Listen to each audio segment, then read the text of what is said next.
Dear Cheri, how time intensive is it to grow marijuana outdoors?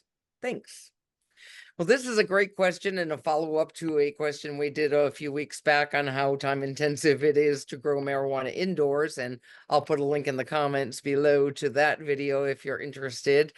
But yeah, this time we're going to address growing marijuana outdoors, and I have Mitch Mandel with me. He's Cannabis Cheri's grow editor, and I try to bring him aboard on all the grow questions. And before we get to the answer to this question, I just want to remind everybody, hit that YouTube subscribe button and notification bell, because we try to upload new videos every Wednesday, and hit the like button too if you get value out of our videos, because it helps us be seen in YouTube's algorithms. Right. Okay. Oh, also one more commercial. If you like my I love weed, I heart weed, or Mitch's smoking rooster shirt, those are available on my website. I'll put a link in the comments below, and we have lots of other fun cannabis design shirts too. Okay, let's get to the topic at hand though, Mitch. How time intensive is it to grow marijuana outdoors? And I know it's going to be less than it is indoors, which we covered a few weeks ago, but go for it. Right. It's a little bit less than growing than indoors, and also, but it's a lot. The thing is, though, you have to. There's a little bit more planning going in. Growing indoors, you can grow anytime you want. You can start your grow in the winter, in the summer, in the spring, the fall, when in January, March, whenever you want to start a grow, you can do it because you're controlling Mother Nature. You're controlling the light and the water and everything.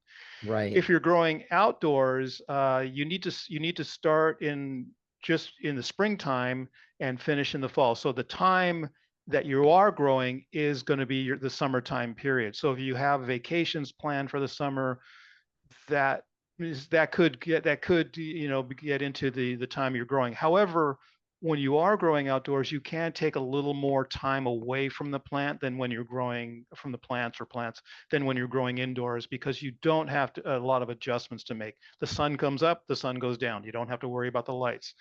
The water doesn't necessarily need to be pH because it's water that you're using to grow any other plants.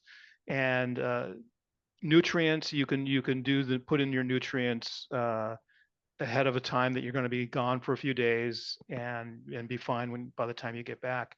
Yeah. The only So thing you might be able to go for like 5 days or so. You wouldn't want exactly. to go for weeks on end, Oh, but absolutely not. yeah, No. yeah. And if you do have somebody you trust who can at least water the plants, then you can be gone for longer.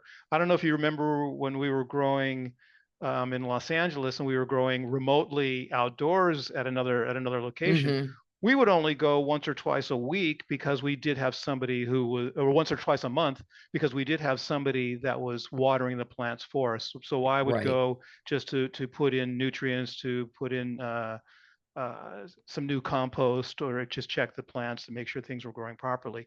So it is less time intensive, but there is more planning up front as to when you're going to grow and when you're going to harvest, because you definitely need to harvest before a frost comes, as we talk about in another video. Right, and I'll put a link to that video below too. But yeah, you definitely want those plants out of the ground before a hard freeze comes. That's getting trickier and trickier with the way the climate is lately. I mean, we're getting crazy weather all over.